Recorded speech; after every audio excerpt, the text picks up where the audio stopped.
There's a specific kind of tired that doesn't show up on your face. You can't point to it, can't explain it at a doctor's office, can't really even name it in conversation without sounding like you're complaining about something that on paper looks like a compliment. People come to you, people trust you, people need you. That's supposed to be a good thing. And part of you, the part that was trained early to find worth in being useful, still believes that, still gets a small quiet hit of something when the phone rings and it's someone falling apart and you're the one they called.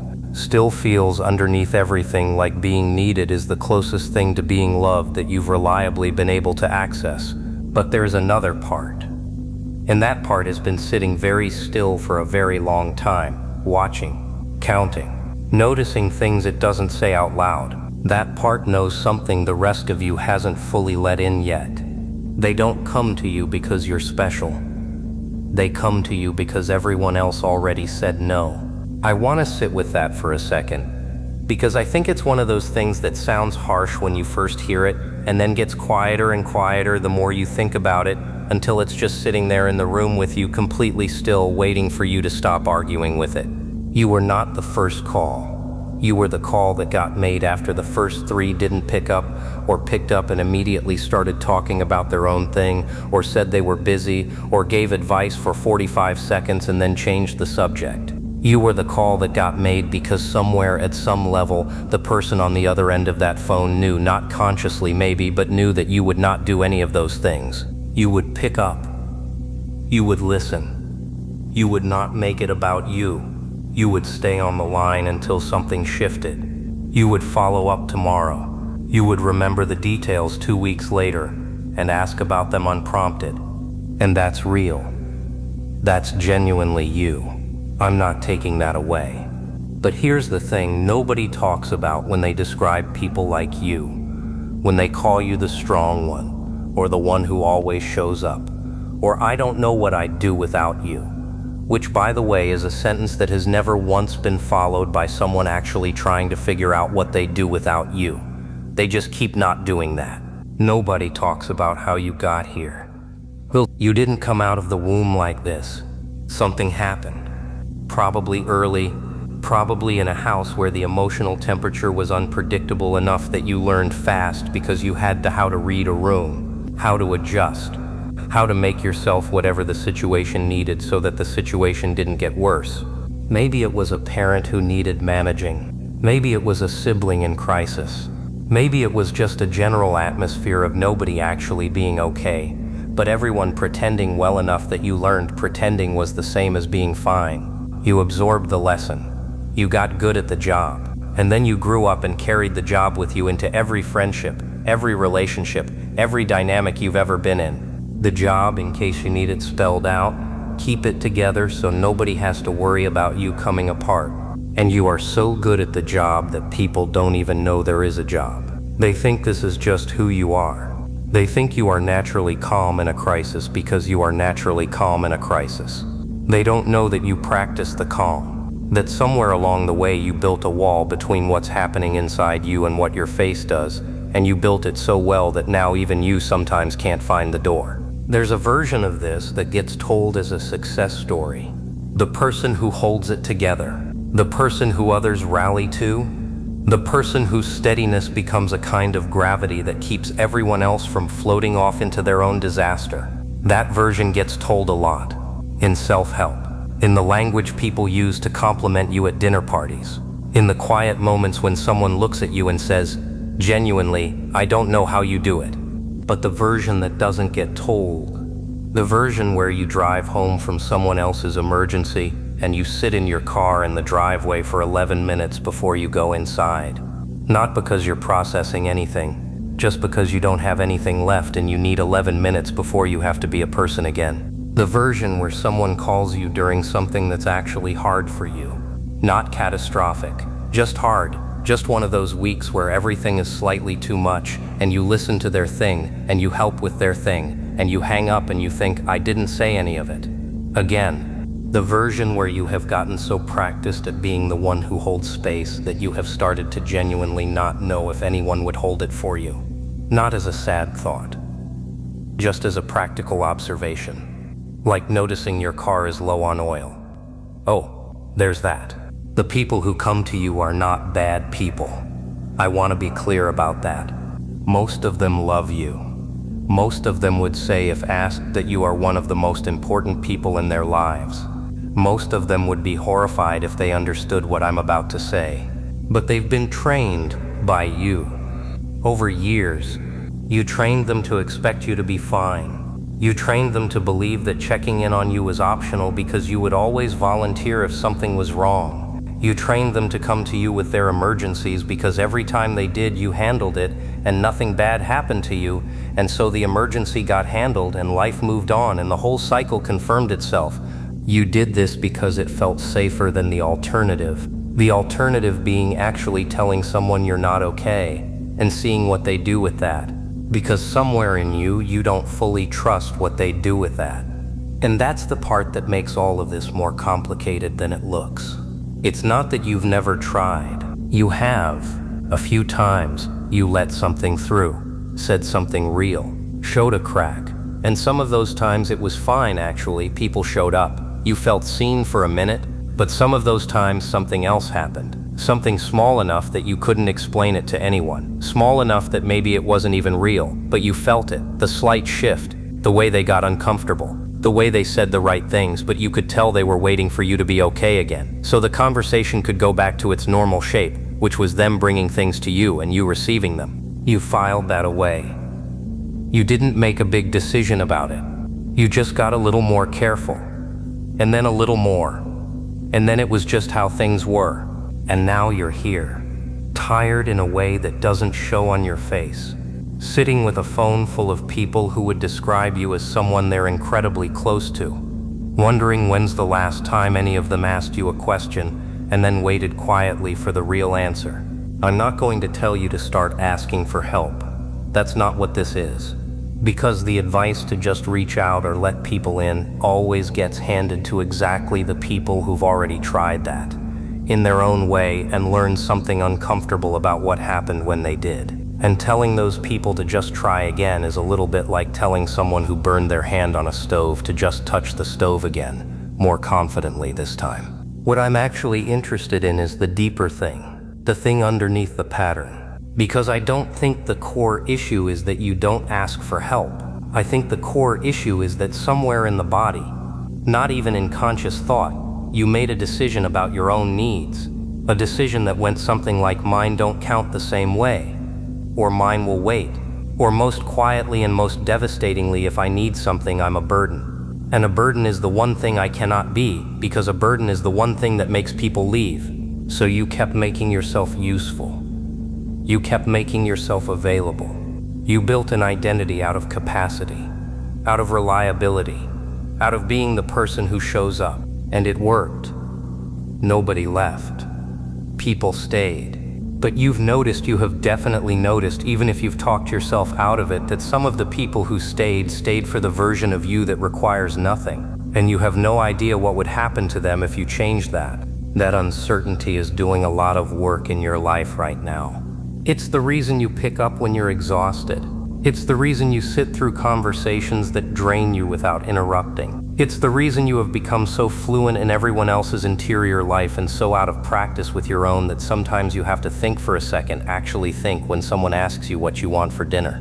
Something that small, and it takes a second, because you've been outsourcing your attention for so long that your attention, when turned inward, doesn't quite know what to do. You know what other people feel. You track it, constantly, without trying to. The mood in a room, the subtext under what someone's saying, the thing they actually need versus the thing they're asking for. You're doing this all the time, automatically, like breathing. But your own thing, your own weather, that's become harder to read. You check in on it and it's like getting a signal with a lot of static. Something's there. You're not sure what. You keep meaning to sit with it. You don't really sit with it. Here's the image I keep coming back to. You know those buildings that are built around a central load-bearing wall? The whole structure depends on that wall. Everything leans on it. Everything connects to it. And the wall just stands there, doing its job, completely invisible, and nobody thinks about the wall until something happens to the wall. You're the wall. And walls don't get asked how they're doing. Walls don't get to call in sick. Walls don't get to say, I need a week where nothing leans on me. I need to just stand here and not hold anything, just for a minute, just to remember what that feels like. Walls just stand and get leaned on and stand. And most walls are fine. Most walls were built for exactly this. But sometimes, rarely, quietly a wall develops a crack. Not a big one. Not anything structural yet. Just a thin line running somewhere in the middle, somewhere you can't quite see. And the wall keeps standing, keeps holding everything, but the crack is there. And nobody's looking at the wall. I think the reason you keep picking up the phone, keep showing up, keep being the person everyone knows will be there, I think it's less about habit now than it used to be. I think it's become the one place you feel like yourself. Somewhere along the way, the capacity to hold things became your identity. Not a role you play, but actually who you are. Or at least the closest thing to who you are that you've had reliable access to. Helping is the one context where you are unambiguously good at something, where there's clear evidence of your value, where you do not have to wonder if you matter. And I don't want to pathologize that. That's not pathological, that's human. That's what happens when worth gets tied to function early enough, long enough, that the two things start to feel like the same thing. But function is not identity. Being useful is not the same as being known. Being the person everyone comes to is not the same as being close to anyone. And I think, very quietly, in the part of you that doesn't say things out loud, you know that. The people who come to you. Think about the last 5. Think about what they brought. Think about how long you spent on it. What it cost you. What it took to show up for that. Now think about what they know about what's actually going on with you. Not the surface version. Not the I'm fine, just tired version. The actual current version. The real weather. How many of them know it? And how many of them came back to check? That's not an indictment of them. It's just a number. And numbers are information. The information is, the dynamic you're living in has a shape. And the shape has been consistent long enough that it's not going to change by accident. It's not going to change because one day someone wakes up and thinks, oh, I've been taking this person for granted, let me fix that. It might change because you change something, or it might not change at all. Both of those are real possibilities and you're allowed to look at them directly. What you're not obligated to do, and this is the thing, this is the actual thing, is keep running the same system because you're afraid of what stops working if you don't. Because some of what stops working if you stop, some of those dynamics, some of those relationships, some of those people who come to you in their 2 a.m. moments, some of that would rearrange, some of it would fall away, and that's terrifying. Of course that's terrifying, but some of it might actually step up. Some of them might surprise you, and you will never know which is which until you stop performing okay long enough to let them try. You're sitting somewhere right now reading this or listening to this, and something in you is nodding and something in you is also already preparing the counter-argument. The list of reasons why your situation is different, why the people in your life aren't like that, why it makes sense that you're the one who holds things, why this doesn't quite apply to you. I know that counter-argument. I've heard it before. It's very well constructed. It's also the thing that's kept you here. You don't have to dismantle it today. You don't have to do anything with any of this today. But somewhere in the back of your mind, past the counter-argument and past the defense, past the part of you that has been quietly, expertly managing your own realizations before they get too loud, let this one through. Just this one. Just for tonight. You're allowed to be the one who needs something too. You're allowed to be a person, not a function. You've been showing up for everyone. Nobody's keeping score of what that's cost you, but it's cost you something, and it's okay to know that. There's a specific memory a lot of people like you have. You might not think of it as significant. It might not even surface immediately when you go looking for it, but it's there. Some version of it is there in almost everyone who ends up carrying this particular weight through their life. It's a moment you were young, not necessarily very young. Could have been 12, could have been 19, where you needed something, actually needed it. Not in a vague general way, specifically, acutely. You were in some kind of pain that was real and present and too big for you to process alone, and you looked around. And either nobody was there or someone was there but they were already dealing with something, or someone was there and you started to say it, started to let the real thing come out, and you watched their face and you saw something, discomfort maybe, distraction. The slight glaze that comes over someone's eyes when they're not quite tracking what you're saying, when they're already thinking about the next thing, when your pain is registering as information rather than landing as something they actually feel, and you stopped. You pulled it back. You said you were fine, or you changed the subject, or you just went quiet and waited for the moment to pass. And then later, alone somewhere, a bathroom, a bedroom, a car, you finished falling apart where nobody could see it. And when you came back out, you were okay, functional, present, and something had been decided, even though you didn't decide it consciously, that something was, I'll handle my things alone.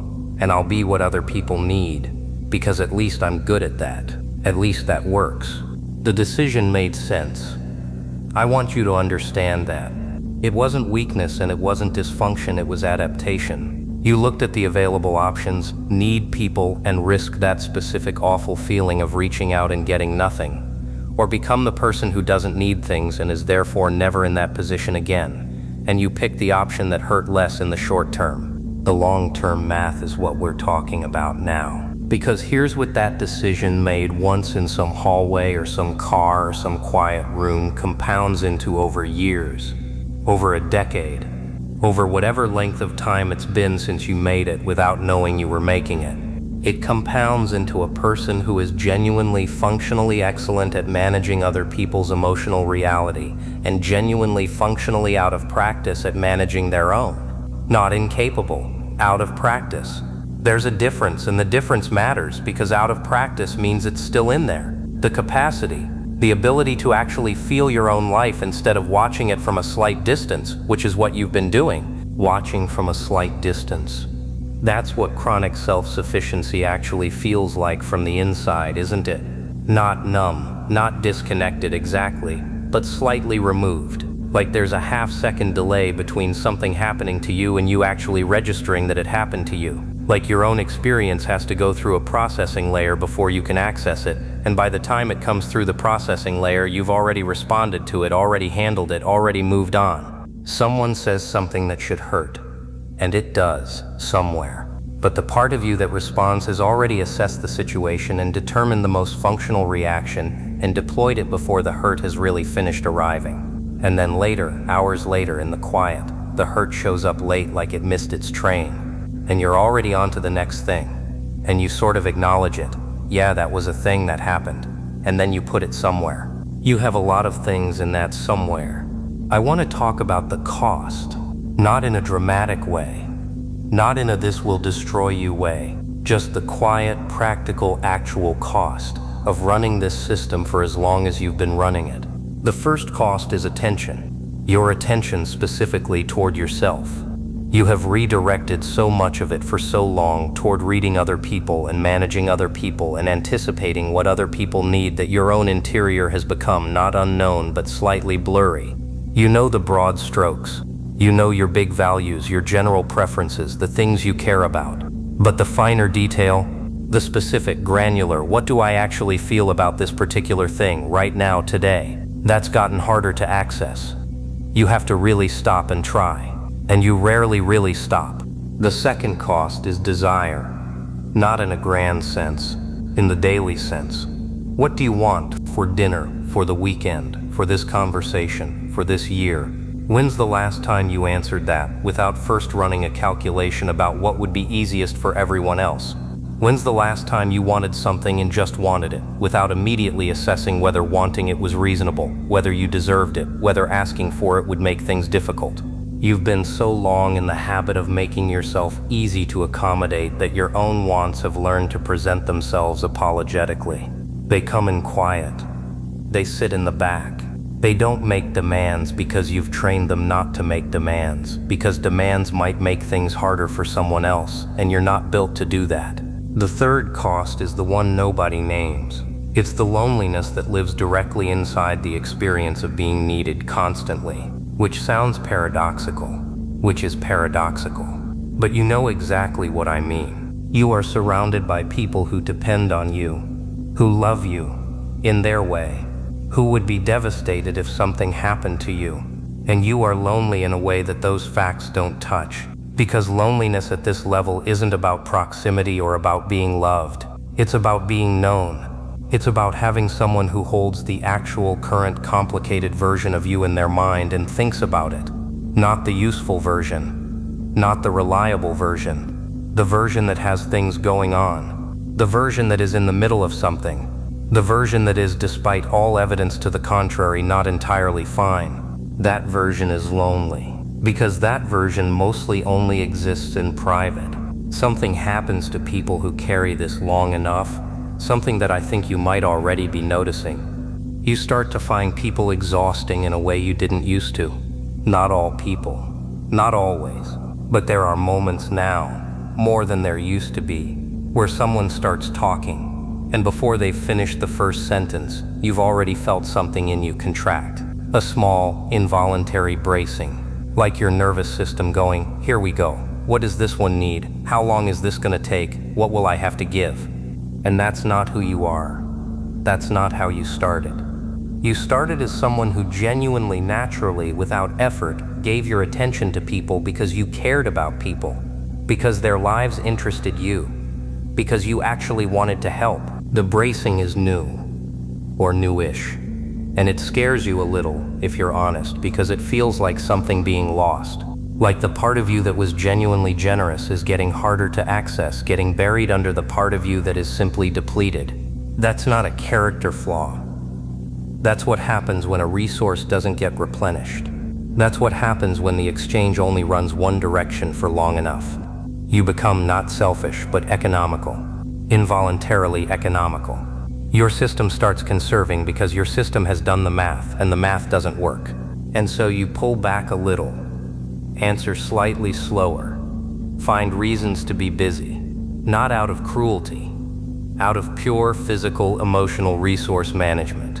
You are running low and you are starting to ration without having consciously decided to ration. The tragedy is that this is the exact moment when you start going quieter, less available, slightly more withdrawn, that some people will notice and interpret it as rejection, as you being difficult, as something being wrong with you, because they've been calibrated to a version of you that was always available, always warm, always there. And that version was not sustainable. That version was performing at a level that couldn't last. But they don't know that because you never showed them the machinery. Let me say something about the people who do stay.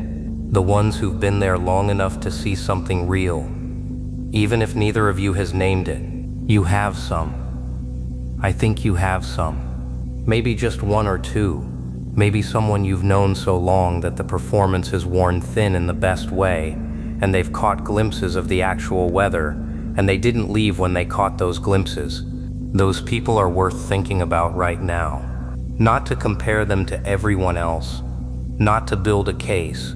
Just notice them. Notice what it feels like to be around them versus the feeling of bracing. Notice that the bracing doesn't happen with them, or happens less, or happens and then dissolves quickly, because something in you trusts the space enough to let it dissolve. That trust is not nothing. That trust is actually the thing that most of your relationships are missing, not because those people are bad, but because trust at that level requires something you have rarely been willing to do, which is be actually vulnerable, actually uncertain, actually needing something, and letting someone see you need it. With those one or two people somewhere along the way that happened, maybe by accident, maybe in a moment where you were too tired to hold the performance together and something slipped through and they held it well, and that created something real, something that functions differently than every other relationship in your life. The question worth sitting with, and I'm not going to answer it for you, is why that happened with them and not with others. What was different? What you allowed that you don't usually allow? whether that's replicable, whether you want it to be. There's a version of strength that gets mistaken for strength but is actually fear wearing strength's clothes. It looks like I don't need anything from anyone. It looks like I handle my own things. It looks like I'm not the type to fall apart. It looks like everything that gets said about you when people admire you, when they call you the strong one, when they say they don't know what they'd do without you.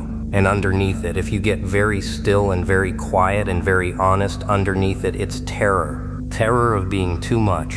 Terror of the look on someone's face when you need something they weren't expecting you to need. Terror of discovering empirically through the controlled experiment of actually asking for help, that the help doesn't come. That you were right to manage everything alone because when you didn't, the gap where someone should have been was just empty. It's easier to never test that than to test it and confirm it. So you don't test it. You stay strong. You stay capable. You keep your needs theoretical. Because theoretical needs can't be failed. And life goes on and people keep coming to you and you keep showing up, and from the outside everything looks like it's working.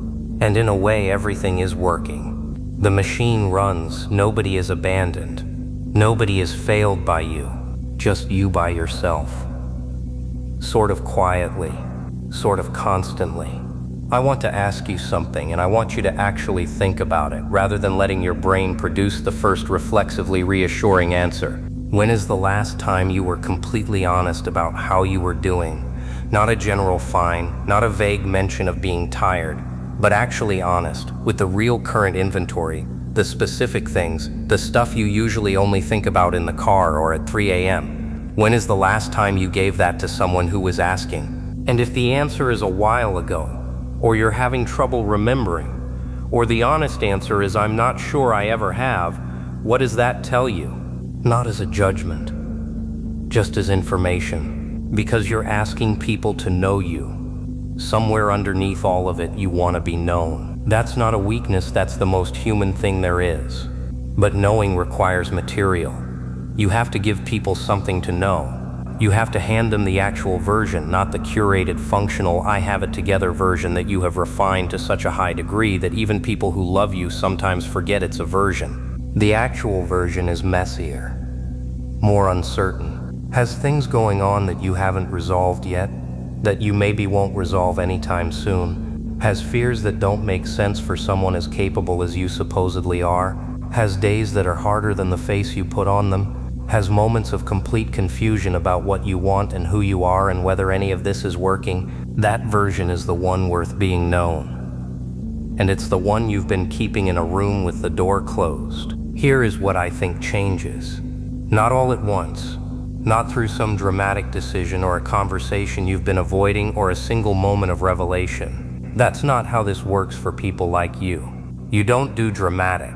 You do quiet, gradual, almost imperceptible shifts that accumulate until one day the whole landscape looks different and you can't quite identify when that happened. So the shift is this: small, practical. You stop volunteering okay when you're not okay. Not forever. Not with everyone. Not in every situation, but in the one or two places where there's already something real with the person or people who've seen a glimpse of the actual weather and held it well. You stop defaulting to fine. You stop filling the space with reassurance before anyone has even asked you a question. You let there be a beat of silence where the real answer could go. And then sometimes, not always, but sometimes, you let the real answer go there. That's it. That's the whole thing. It's not a grand gesture. It's not a vulnerability explosion. It's just stopping the automatic fine, letting a crack stay visible for long enough that someone might actually see it, and seeing what happens, because here's what I suspect. Here's what I actually think is true about the people in your life, at least some of them. They know, not everything, not the details, but they know something is being managed. They can feel the slight surface of it. They just don't know how to get past the surface, because you are extraordinarily good at keeping the surface smooth. And they don't want to push, and so they wait for you to invite them in. And you don't invite them in. And so nothing changes, and everyone operates inside a dynamic that nobody actually chose, and nobody is entirely comfortable with, and it just continues because neither side knows how to interrupt it. You interrupting it with something small, with one real thing, with the actual answer to how are you, is not weakness. It's the bravest thing you could do. Given everything you've built to avoid having to do it, given how long you've been building it, given that part of you is probably reading this right now and feeling the specific anxiety that comes with the thought of actually being seen. The anxiety is there because it matters, not because it's dangerous. You keep showing up for everyone. You keep being the one who answers, the one who stays, the one who holds it. You do this because you are actually a person who cares, because underneath all the adaptive behavior and all the walls and all the managed distance from your own experience, you are a person who finds meaning in being there for other people, and that is genuinely beautiful and genuinely real. But you are also a person, not a resource, not a wall, not a function. A person who has a life that is happening right now, today, while you're busy helping everyone else navigate theirs. A person who has weight they're carrying that nobody has asked about in longer than you'd like to admit. A person who is allowed, not just technically, not just theoretically, but actually practically right now allowed to put something down. Not all of it. You don't have to put all of it down. Just one thing. Just tonight.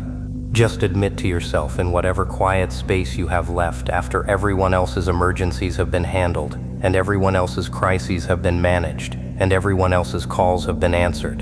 Admit that you're carrying something too. You don't have to call anyone. You don't have to say it out loud. You don't even have to know exactly what it is yet. Just stop for a moment, performing okay. Just be wherever you actually are. It counts. Even in private, even alone, even if nobody ever knows you did it, it counts because you are in there. The actual you, not the useful one. And that person has been waiting very patiently for a very long time for you to stop and just acknowledge them. They're still there. I promise they're still there.